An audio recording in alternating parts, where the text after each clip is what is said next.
Hi everybody, this is Offscreen Kim. I am here to teach you about one of the simplest chainmail projects that I know today. It is the diamond-shaped keychain. It's really easy. All you need are your two pairs of chainmail making pliers, preferably spring-loaded, makes it a little easier on your hands. You will need a split ring for your keychain. This one is a 25mm one. You can get them in big packs of, like, this is a 48 count pack at any craft store. And you're going to need 25 individual rings. These ones are bright aluminum and they are 3/16 of an inch. This also works well with 1/4 inch or as large as 3/8 could work. So, what you'll want to do to get started, if you saw me at the Bellarmine Knights of the Round Table, you will have already a little starter pack that contains everything except your pliers, and you will have a starter that looks like this, that has the first 6 rings already done for you and the other 19 in the bag. But if you're starting from scratch, what you'll want to do is to take your first ring, preferably, this one's already open, but you'll take it, get it on your plier, and slip it on to the key ring, like so, and then you'll grab it and close it up. So we've got one closed ring on the keychain. Then you'll need 2 more open rings, like so, and you will feed each of them onto the closed ring.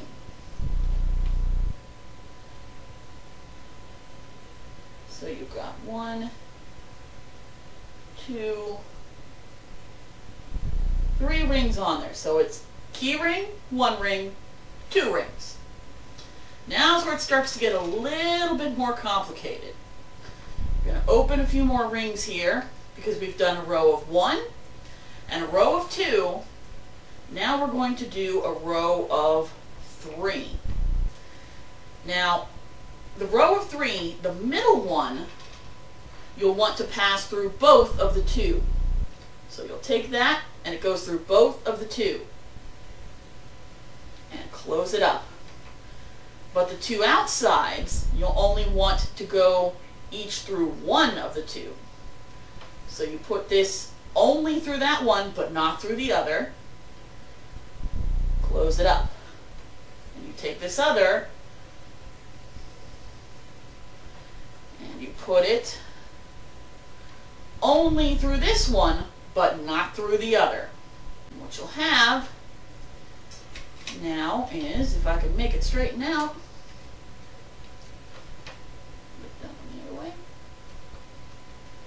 you can see how you've got 1 pointing this way, 2 pointing that way, 3 pointing this way. Now we do a row of 4. So we open a few more rings here. And the trick is that in this diamond-shaped pattern, every row is staggered against the row before it, and every row kind of goes in the gaps of the one before it.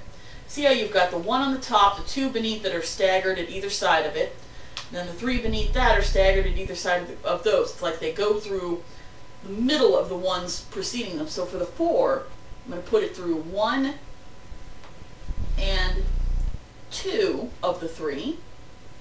Close it up. I'm going to put 1 through 2 and 3 of the 3, but not through 1. Close it up. And then I'm going to put 1 through each of the outside of the 3, but not through anything else. So through only 1 ring here. And close it up. And through only 1 ring here on the outside. Got a slightly bad angle here. There we go. And close it up. And again, if you're working with the starter from the Bellarmine Knights of the Round, that row of 4 will be the first row that you will have to make. Now we do the biggest row, the row of 5. Open up your 5 rings. And prepare to do these. Now, you're going to be basically matching that row of 3 plus 2 extras on the end. So just like how the row of 4 slips in between the row of 3, the row of 5 will slip in between the row of 4. You'll take 1 through the first and the second, first and second, and close it up. Take 1 through the second and the third, second and the third, and close it up. You'll take 1 through the third and the fourth, third and fourth, and close them up. And then you'll put 1 each on the outside that only goes through the 1 ring. So 1 going through just the first and no one else, close it up. And 1 going through just the fourth and no one else, close it up. You are done now with the hardest part. Now, from here on out, every ring will go through 2 other rings. You will have no more outsiders. So you'll open up 4 of your rings here. Now we're going to do a row of 4 because we've gotten to the widest part of the diamond. Now we're going to bring it back narrow. I'm going to put it through 1 and 2. And close it. Through 2 and 3. And close it. Through 3 and 4. And close it. And through 4 and 5. 4 and 5, and close them up. Straighten it out. And you can see how it goes wide and it's starting to go narrow again. Now we'll want 3 rings. Open up your 3 rings. Get them all lined up in front of you.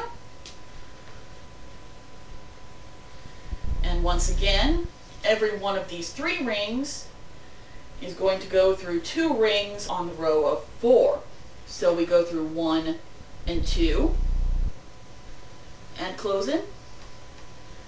We go through 2 and 3, 2 and 3. Oh, caught 4 by accident. Pop him back up. There we go. Just 2 and 3 and close in. And then we go through 3 and 4 and close him up. Now we're going to open all these last 3 rings here.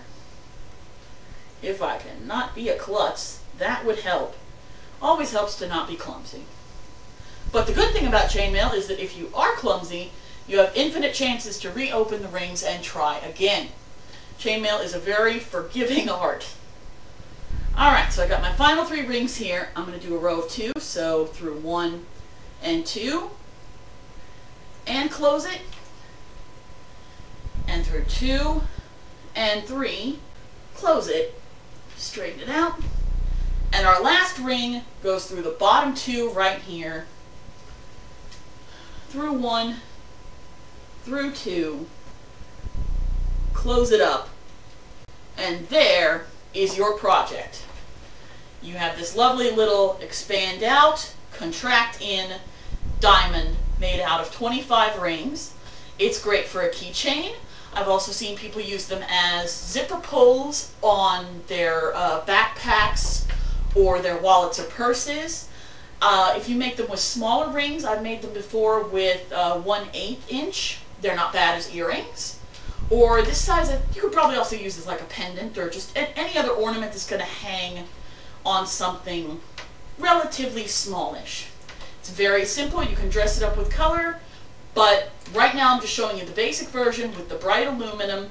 Again, this is a 25mm split key ring and 25 rings of 3/16 inch bright aluminum. Try it yourself and enjoy.